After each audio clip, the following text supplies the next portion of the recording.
So friends, welcome to this lecture series on ideology. This evening lecture is a new theme. We are going to start with socialism. So friends, we had discussed liberalism extensively the last couple of working hours.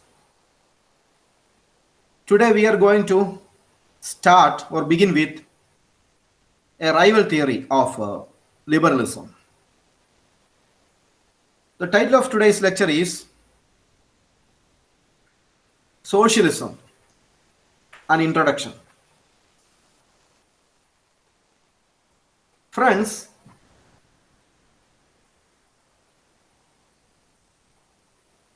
socialism is a romantic ideal.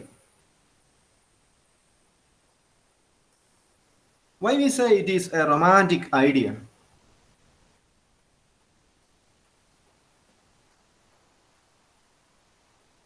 We have come across the word idealism. We have heard word romantic. We are used to the word nostalgia. So we can find it everywhere. Nostalgia, idealism, romantic are part of our everyday vocabularies. Friends, you might have seen some other day some of your teachers constantly complaining that, oh, these students are not good. They are not studying well. Teachers are complaining. You see, those students are not behaving at all. They are not reading books. Look, their mannerism aren't good. They are wasting time. They are wasting time on internet. They are wasting time on unnecessarily talking to people. They are wasting time for no purpose. So according to these teachers, education is an ideal. Teaching for them is an ideal. Teachers, students are all ideals. They think that in an unknown world in the past, people were educating well. Students were good then and were behaving well. Teachers were also good. They were well behaved and syllabus were good, inspiring, providing understanding, not mere knowledge. And syllabus were enabling. Now the teachers are saying, now everything is lost. Our students, the teaching community, the syllabus are all unproductive and waste of time and energy. We call such teachers are romantic. Such teachers are romantic. They are ideal and nostalgic. Why? Because they live in the great memory of a lost world, right? So they live in the nostalgia of something that they have lost. They have imagined about something which they believed that existed in somewhere in the past, but now we have lost everything. They try to connect their present with that lost world. Of course, friends, such teachers we know are unfit to our world. Why? Because we used to mock them. See, these people are ideal. They are living in an unreal world, and what they are saying has no connection with the present. And we ridicule them. We try to belittle them. People never adjust with their nostalgia. According to majority of us, friends, such teachers are meritocratic and unreal people. They are not used to this world. See, friends, this happens everywhere in our society. You can see this in politics. For example, some people always complain. So you can find among yourself that students or people you are familiar with, that complaining that our present politicians are unfit to this world. See, they are saying that, oh, these politicians are corrupt people, they are bad people. Oh, our politicians, our politics is very bad. People are complaining. Our politics is corrupt. Our politicians are misleading and befooling people. Our political class, according to them, lost their morality and their sense of public good. According to them, in an unknown world, in an unknown past, we had good politics. Our politicians were good Samaritans then. They spent life for social goods and for the well-being of other people. Their well-being was the well-being of those brothers and sisters around them. They viewed people as brothers and sisters. But what happened? These people complaining about our politics and politicians. But now we have lost all those good things. We have lost all those good old world. Now these people try to connect the present day politics with those old lost world. The present and the past has no connection for them. See, they are complaining. And we will say such people are romantic and ideal because they live in an unreal and nostalgic world which never existed, right?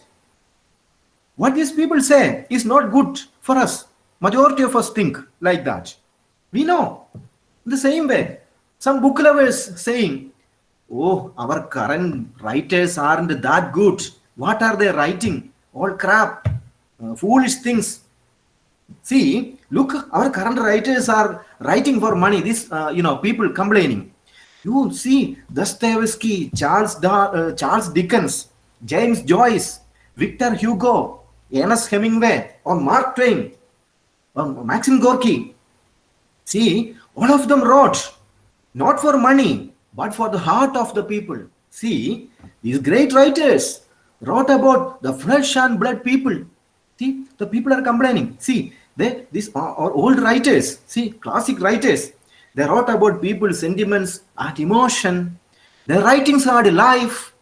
Their word had blood and flesh people. Their vocabularies had emotion. Look what happened now. See, these people complain. See, they are saying that everything lost, everything lost. Why? People are not reading. People are not loving vocabularies. People are not, not using good words. Writers are now money-making machines. Their human element is lost. Reading died. So these people try to connect the present with the lost world. We say, oh, these people are living in a nostalgic, unknown, unreal world. We call all such nostalgic people are daydreamers, right? We mock them, such people who complain, constantly complaining. See, they are all daydreamers. They are living in an ancient past. They are nostalgic about things which never existed. Friends, these types of people you can see everywhere. And of course, nostalgia is a great thing. Only romantic people can have nostalgia, right? See, how many of your romantic friends who are sitting in this lecture hall behind this monitor in front of me? How many of your romantic friends? See, looking at your face, I have never seen a romantic person amongst you, right? Not only among you friends, no students of in any generation. For my take, I have never seen them to be romantic. After all of us live in the bare practical world, and we are surrounded by the naked reality, the hard reality, the factual world. Why we all have become such a factual people. People who live in naked reality is that, we have become individualized, very much individualized, atomized, and confined to our own little bubbles, right? And you see, friends, sometimes I have seen some of you among yourself, sometimes becoming the romantic, the idealist, the nostalgic. See, then you never speak facts. No reality, no practical things. See, You then become unreal.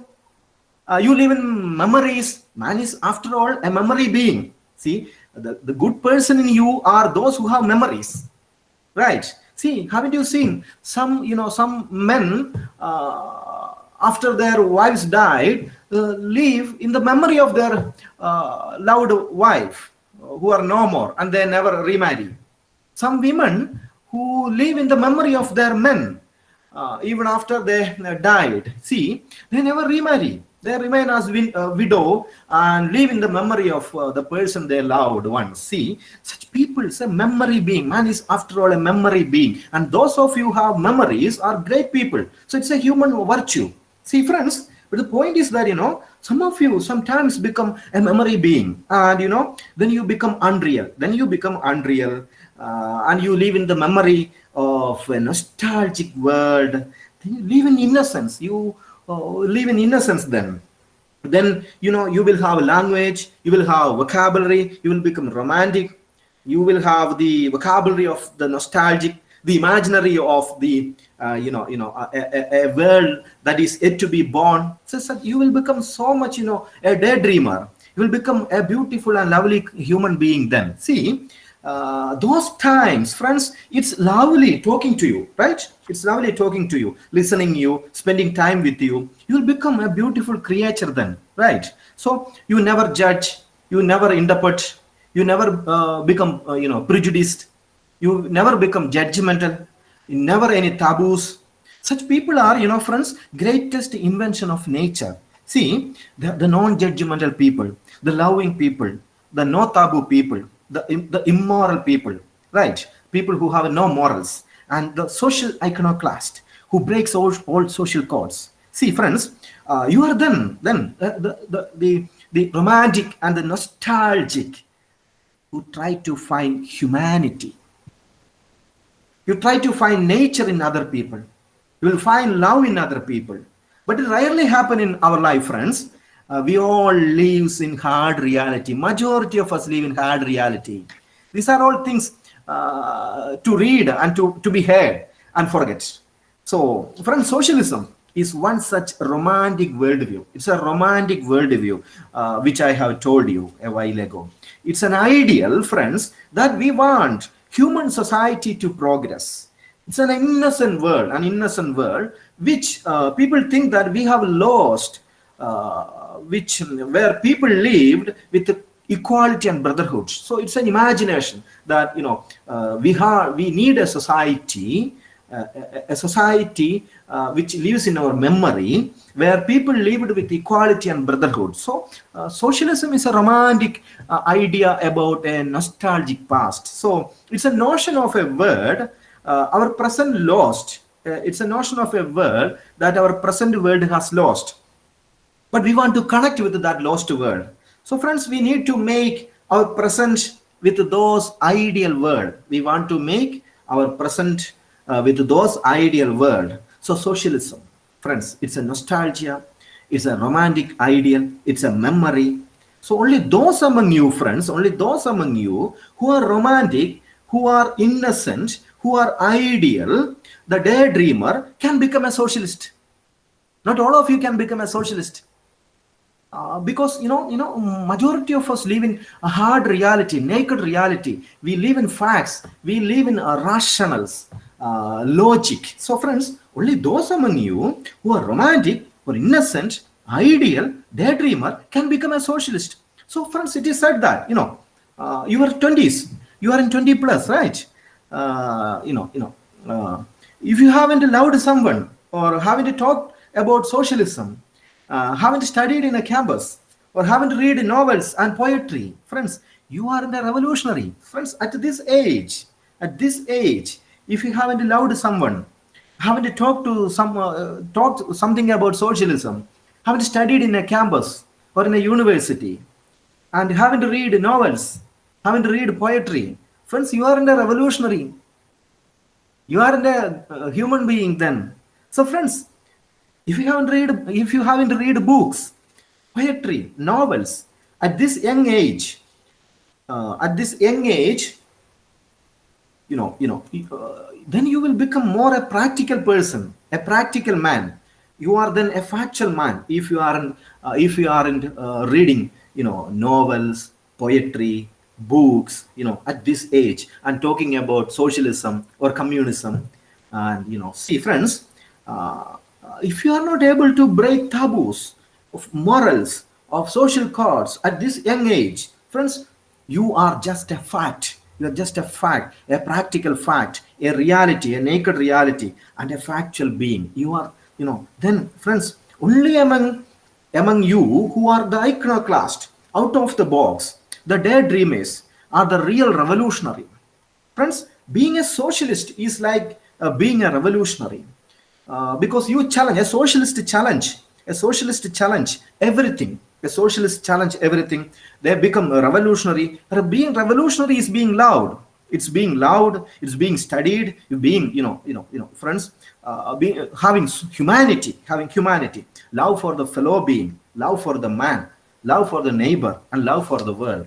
So, friends, you can see that the modern world had produced so many revolutionary ideas, I mean icons, so many revolutionary, so many revolutionary, what may be called icons, the socialist icons. For example, you see in Russia, there is Lenin, a socialist icon. Or if you look at China, so Mao Zedong, a socialist icon. Cuba, Fidel Castro, a socialist icon. Friends, you can see not only political leaders as socialist icons. For example, literary world. You can see so many, socialist oriented, literary stalwarts. You look at Latin America, for example. Latin America. So socialism as a romantic ideal was embraced by so many Latin American writers. For example, the great revolutionary writers of Latin America, the famous poets Pablo Neruda, Nicolas Gillen, and Ernesto Cardinal. So the history of Latin America, for example, friends, was marked by colonization, Spanish colonization, neoliberal economic policies, globalization, dictatorship, puppet government imposed by Americans, people in war, fascist and authoritarian rulers, the US intervention. So, the 20th century, the Latin America had seen so many struggles. And these struggles produced so many stalwart writers. Pablo Neruda in Chile, or Nicolas Gillen in Cuba, or Ernesto Cardinal in Nicaragua, for example. Still is the hero are the heroes of people, of enslaved people. For Neruda, for example, was said to be the poet of the enslaved humanity. He was a socialist. Neruda was a socialist. He was said to be the poet of the enslaved humanity. Or Nicolas Gillen, a Cuban revolutionary writer. He was considered to be the Cuban revolutionary writer. Ernesto Cardinal of Nicaragua, the radical priest, considered to be a radical priest. Che Guevara, the liberator of the suppressed people. See, friends, Gabriel Garcia Marquez, friends, for example, 100 Years of Solitude, an epic tale of Macondo, an epic tale of Macondo, of the Buendia family. See, friends, these people were towering icons of socialism, and they have influenced their national politics through their writings. And you just look at India now. India now. Nowhere India can claim such a socialist heritage in the global socialist movement. We never had any significant socialist icons, nor did we have a very good socialist literature like Mao wrote, Lenin or Stalin wrote.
Followers of Robert Owen in the UK. Robert Owen was a philosopher, a socialist activist. Robert Owen in the UK, and Saint Simon in France was also a socialist leaning writer and philosopher. Saint Simon in France started to.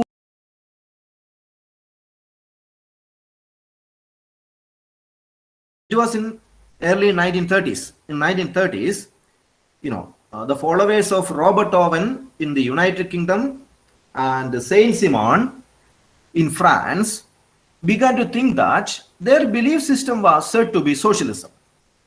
And by 1840s, 1840s, the word socialism was familiar in a range of industrialized countries in Europe, notably France, Belgium, and the German states, like Prussia. Germany was not united then. So friends, of course, socialism is an ideology.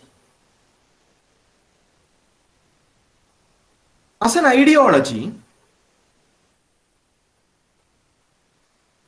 socialism is defined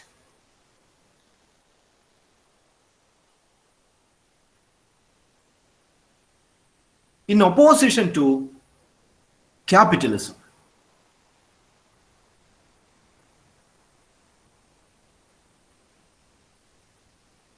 Socialism views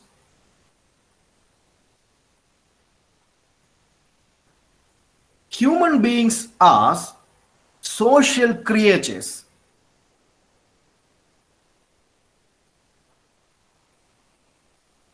and united by a common humanity. United by a common humanity. This means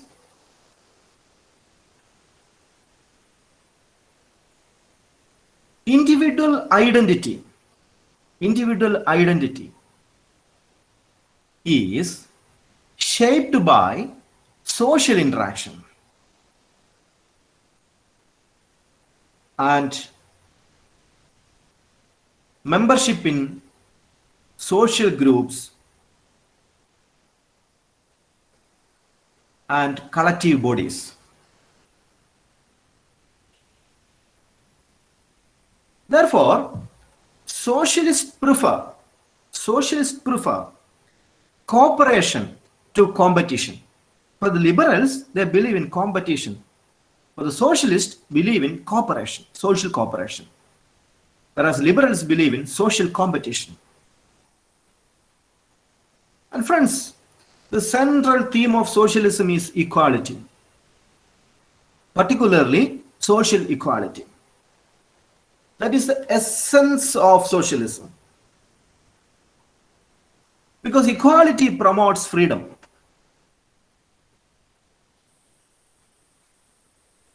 Because freedom satisfies material needs.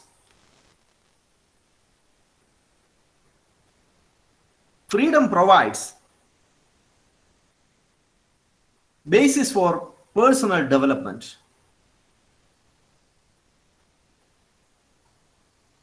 But friends, that's it. Socialism is not a single doctrine.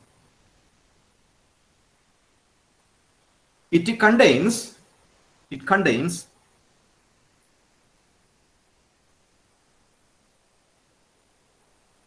a strange varieties of rival traditions.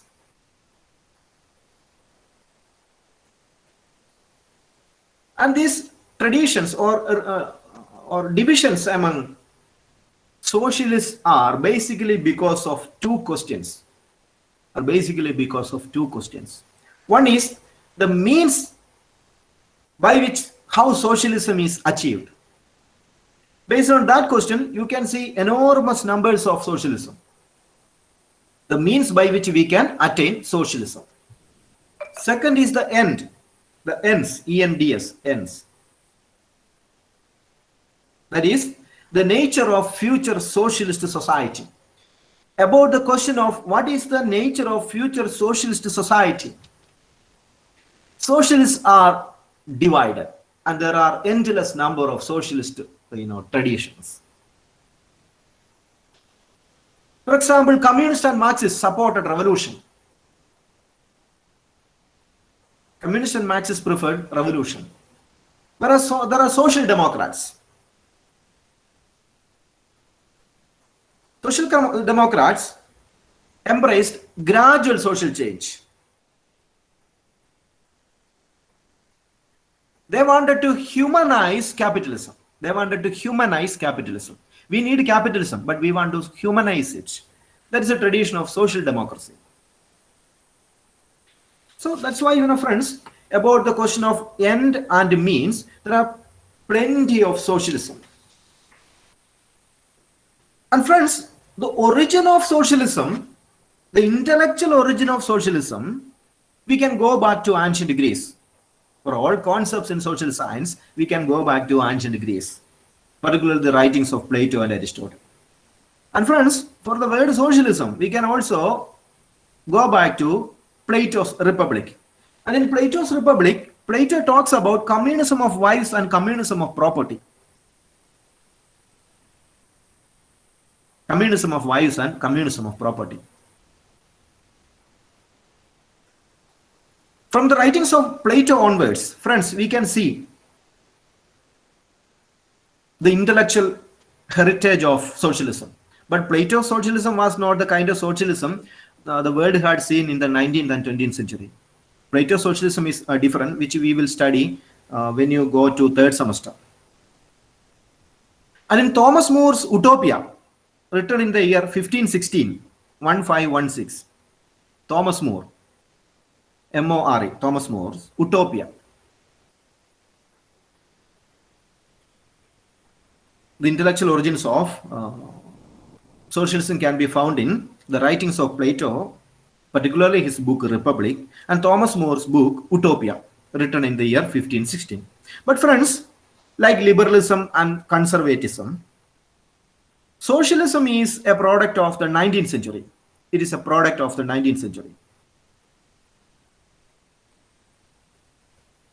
Socialism emerged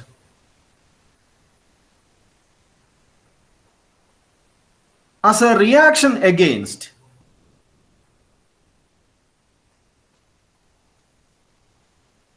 the social and economic conditions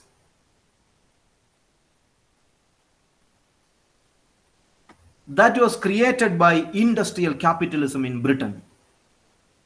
So socialism technically originated in Britain as a reaction against Britain and France, as a reaction against the social system, the social changes, the economic changes created by industrial capitalism. And socialism came to be linked with a new class of people. Friends, socialism is not a middle class idea. Socialism is not a upper class idea. Socialism is not an idea of the nobility or aristocrat. Then whose idea is socialism? Friends, technically speaking, socialism is always the idea of the destitutes, the poor, the working class, and specifically it is the idea of the working class population. And this originated in Britain, because Britain became an industrial capitalist society, and the social system in Britain changed by 18th and 19th century, and where socialism naturally emerged as a reaction against industrial capitalism. And friends, socialism and liberalism has something in common. What is that? They are both, these ideas, liberalism and socialism are products of enlightenment. They are products of enlightenment. Because socialism and liberalism together, both of them, put faith in reason and progress. They have faith in human reason. They have faith in human progress. But friends, that said, they are in no way related to each other. Their root are same because they both of them emerged from enlightenment, faith in reason and progress. But their roots, I mean their road are different. Socialism was a critic of liberal market society.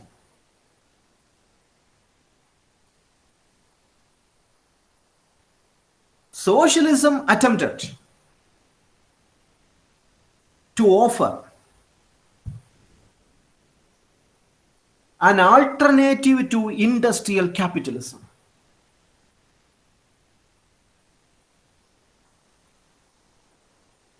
Friends, socialism, particularly early socialism, I mean the 19th century, early 19th century, socialism was influenced by the harsh, inhuman conditions of industrial working class. All of a sudden, friends, by the end of 18th century, British society became industrialized.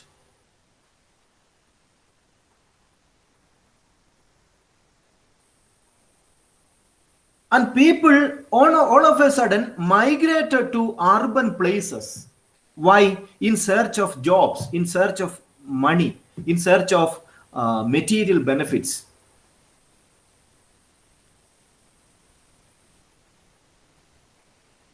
And it was men who migrated to urban centers. It was quick, it was very quick.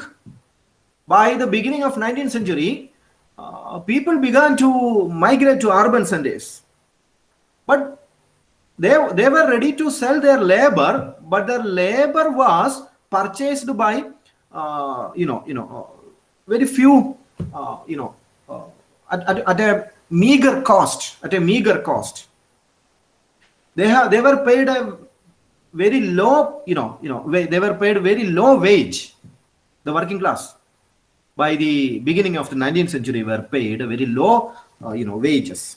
And you see, friends, during the early phase of British industrialism, you will see that child labor was practiced and female labor was paid lesser compared to male labor, and it was institutionalized. Companies prefer or industries prefer child labor because it is low cost, and you see they preferred female labor because it is low cost. And friends, working day was 12 hours a day in the early phase of British industrialism. And friends, thereby you can see there was problem of unemployment, threat of unemployment, because anytime you can be removed from your job, there was no protection. So friends, the conditions of workers deteriorated. The conditions of workers deteriorated by the beginning of the 19th century. And friends, socialism emerged as a response to that situation. That was the basis of socialism. That is the basis of socialism in Europe. And the new working class produced by industrialism in Britain was disoriented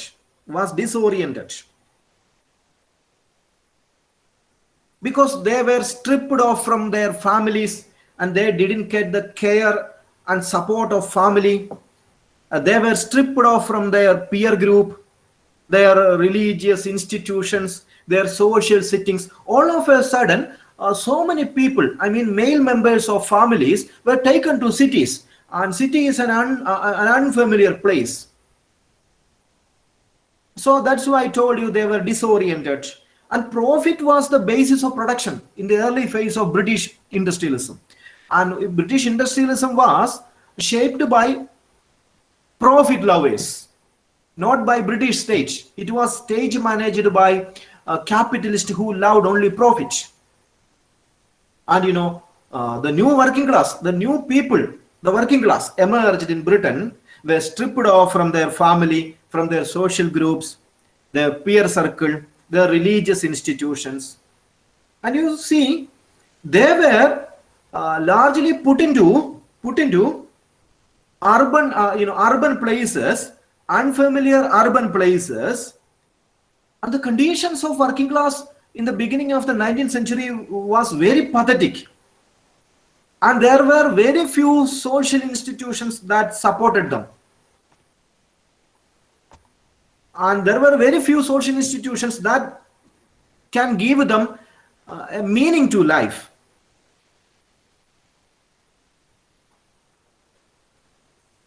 And friends, you know, as a result, as a result, a new ideology emerged by the beginning of the 19th century in Europe, particularly in Britain. They wanted to bring in a radical change in British industrial society, even through revolutionary means, even through revolutionary means.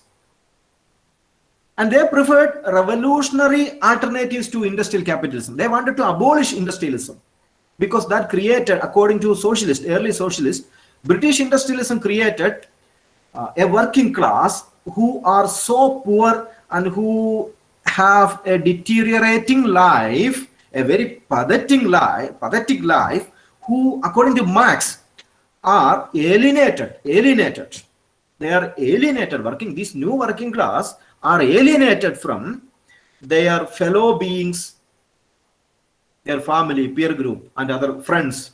They are alienated. They are alienated from fellow beings. They are alienated from their nature, their very nature. They are alienated from themselves. They are alienated from their self. And they are alienated from the product of their labor. That's what Marx said.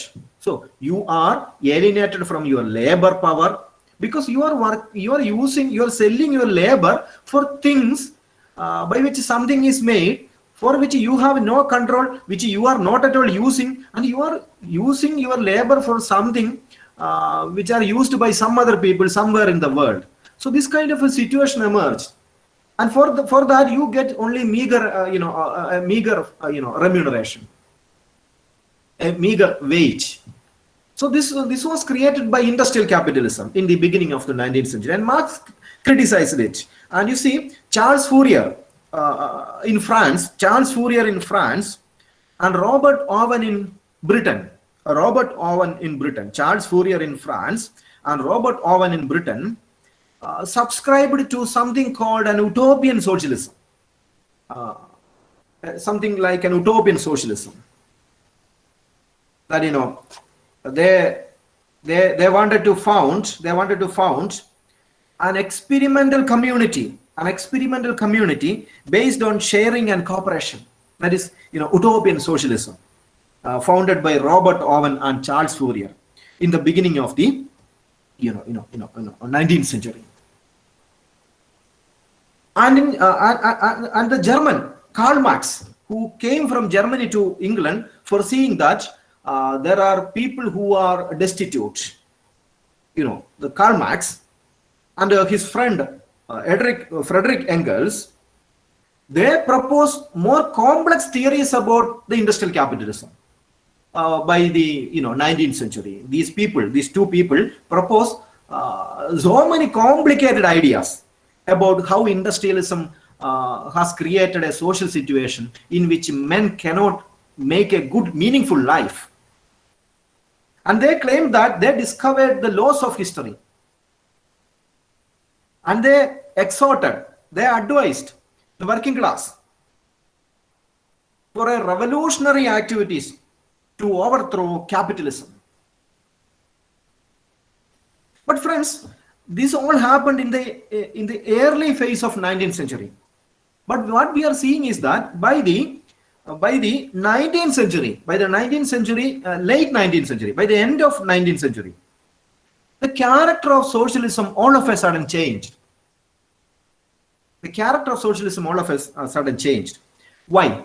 Because by the end of 19th century and in the beginning of the 20th century, the world has witnessed that living conditions of the working class improved. Why? It improved because Political democracy was established. Political democracy was established in most of the European part of the world. Trade unions emerged. Working class collectives emerged. Working class political parties emerged by the end of 19th century and in the beginning of the 20th century. Working class political parties emerged. And sport and social clubs served to the greater interest of the working class. Sports club and social clubs provided greater security to working class. And working class by the end of 19th century were integrated into the industrial society. Working class by the end of the 19th century were integrated into the industrial society. So progressive policies were adopted. Legal and constitutional protections were provided to working class in industrial societies, in industrial Europe, and even in industrial America. And by the World War I, friends, socialist world was clearly divided. Socialist world was clearly divided between socialist parties and revolutionary parties. Socialist parties are parties, they believed in ballot box. They believed in ballot box. They believed that change is possible through parliamentary democracy. Change is possible through parliamentary democracy. So such parties emerged. And on the other hand, by the World War I, you will see that another group of socialism emerged. They are called the revolutionaries. And they proclaimed that change is possible only through revolution. Change is possible only through revolution. And in Russia in 1917, Russian Revolution happened. The Bolshevik Revolution happened. And they adopted communism. Russia adopted communism in 1917. And China adopted a type of communism in 1949. And friends,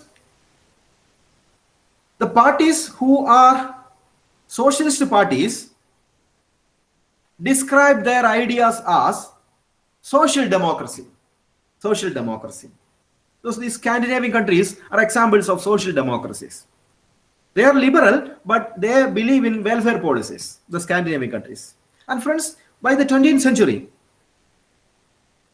you will see that socialism was basically a product of industrial Europe. It was basically a product of industrial Europe, and only an industrial society can produce socialism. Why? Because socialism as an ideology is an ideology of the working class. And where you can see working class? You can see working class only in industrial society. In India, there is no working class. Why? Because in India is not industrialized. Still India is not industrialized. More than 70% of our population are still living in rural areas. Then how you say that India is an industrial society? India is not an industrial society. Pakistan is not an industrial society. Or Indonesia is not an industrial society. Or Sri Lanka, our neighbor, Nepal, they are not industrial society. They are still agrarian societies. And Britain, that's an industrial society because they have urban conglomerates. There are so many urban centers. And factories are located. Manufacturing, hubs. They are manufacturing hub of the world, and only such society can produce working class. And in India, there is no working class, so there is no scope for socialism also. So in 20th century, friends witnessed an unprecedented interest in socialism in countries which are not at all industrial. That's an interesting thing you have to notice. By the beginning of the 20th century, friends, you see so many countries in the world who are not at all industrial, who are not at all urban, all of a sudden embrace the socialist ideas. That was a surprise. And you see, socialism came to African areas, it came to Asian areas, it came to Latin American areas, And I told you so many poets, the Peruvian, these poets like, say, Neruda, for example. So, socialism in these countries connected their ideas with anti-colonial struggle. But in Europe, socialism was connected with industrial capitalism. It was, in Europe, a reaction against industrial capitalism. But friends, in Latin America, in Asia, and in Africa, socialism was a socialism has no scope in that sense. So they connected socialism with the struggle against colonial masters. And socialism emerged in these countries as anti-colonial struggle rather than class struggle. And in these countries, there is no socialistic idea of class struggle because there is no class. Class can be seen only in industrial societies. There are working class and there are bourgeois class. But in India, there is no class. And in India, there is only caste. And Latin America, there is no class because they are still feudal, agrarian society. So they put socialist ideas into anti-colonial struggles. So the ideas of class exploitation was replaced by ideas of colonial oppression. So the notion of class exploitation, central to socialist philosophy, was replaced by idea of colonial oppression.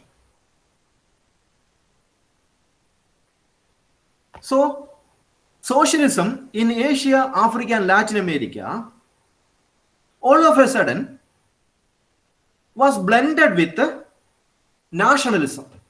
So socialism all of a sudden blended with nationalism. And in Britain, France, or in European countries, socialism has nothing to do with nationalism. But in countries in Africa, Asia, and Latin America, socialism fused with nationalism and nationalist movement. The Bolshevik model of communism. The Bolshevik model of communism was imposed in Eastern Europe, and Russia was central to that. Russia imposed the Bolshevik model of communism in Eastern Europe after 1945. And Bolshevik model was adopted by China after 1949 revolution. And suddenly it went to North Korea. North Korea became a Bolshevik. Vietnam became, what may be called a revolutionary society. Cambodia became socialist. And friends, more moderate forms of socialism were practiced in some other part of the developing world, like Congress Party in India. Congress Party adopted some type of socialism. And African and Arab societies adopted some kind of socialism. And in Latin America, in 1960s and 70s, socialist revolutionaries started war against military dictatorship. In 60s and 70s, socialist revolutionaries started war against their dictatorial rulers. And majority of dictatorial rulers in Latin America was placed by American imperialism. America had so many interests in Latin America. So the Castro regime, which came to power through Cuban Revolution of 1959, Castro came into power. It will develop link with the Soviet Union. Cuba of Castro developed link with the Bolshevik Russia. And in Nicaragua, in 1979, Sandinista guerrillas seized power in Nicaragua. Audible, friends? Yes, sir. Audible? Okay. And friends, in 1979, Sandinistas Sandinista guerrillas in Nicaragua seized power in Nicaragua in 1979. And in Chile, 1970, in 1970, Salvador Allende became world's first democratically elected Marxist head of the state. Salvador Allende became the first democratically elected, or became the head of the state through a parliamentary model of socialism. And he was killed by CIA later, and Salvador Allende was later killed by CIA. So friends, it was during this time, the poets I have told you, the Pablo Neruda, or some other writers like other poets like I told you, Nicolas Gillen, or Ernesto Cardinal of Nicaragua. These poets and other writers became revolutionaries during these times, and their writings influenced masses. And you see, since the late 20th century, and we can see that socialism faced so many challenges. Why? Because people say that now it is the time of death of socialism. Death of socialism. Why? The reason is that by 1989 and 1991, between 3 years, 1989 to 1991, you will see that the Soviet Union ended. And so many East European communist governments collapsed, and they became liberal capitalist. And people argue that socialism is ended. And friends, not only that, many socialists later migrated to parliamentary democracy. So parliamentary socialist parties in many parts of the world, embraced ideas and policies of liberal capitalist. So this is being accused against communist parties in India, communist parties in Kerala, because there is no difference between rightist and leftist in India, because both of them adopt some kind of liberal policies. Because there is no working class notion in the communist parties. There is no the notion of class struggle. There is no notion of working class within the communist parties. So because their nature has changed. So that's why people argue that socialism has faced a natural death by the end of 20th century. But friends, this is a brief history of socialism I have provided you in this introductory lecture. Next day we will talk the fundamental assumptions of socialism, And friends, now the floor is open for discussion.